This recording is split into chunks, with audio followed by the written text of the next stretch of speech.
Very cool. Very cool. You know what jumped out at me with this, Jody, and I remember going back to this, how my household runs way differently than your household when it comes to money and marriage. I remember that distinctly. So just to kind of, so I love the way you guys handle it. It's textbook, right? You guys sit down, you go through the numbers, you look at the spreadsheet, you go through all the pieces that are needed. For me, me and my wife, we don't do that. So even though we're doing well financially, we've talked about this in the past. We also cite that Oprah Winfrey, Oprah, I'm just going to say Oprah, she recommended this methodology that me and my wife use in her O magazine. And I remember the article because I gave it to a dear friend of ours when he was about to be married. And I don't think it landed well, especially with his spouse, but well, he'll remain nameless. But at the end of the day, when it comes to personal finance, once again, it's very personal, right? So just a quick recap: what we do is I have my own accounts, my wife has her own accounts, and we have a shared credit card and we have a shared checking and savings.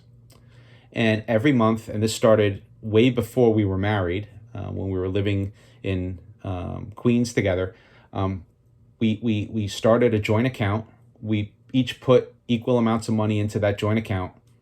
And every month we pay bills out of that account, and then we backfill the account with at the time, I believe it was a 50-50 split. And then we got married, and then it became apparent, and we did have a financial conversation about this where, we wanted to make sure that whoever was making more money would pay a little more. So we enacted that into the formulas, right? So we have this split in the spreadsheet, and we still use that same spreadsheet. It's a second spreadsheet that we have, Jody, for just house expenses.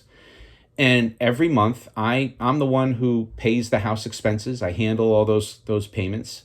And my wife's very hands off with them. And at the end of the month, I calculate what she owes and what I owe, and I write a check out to myself, and she writes I write the check out to herself.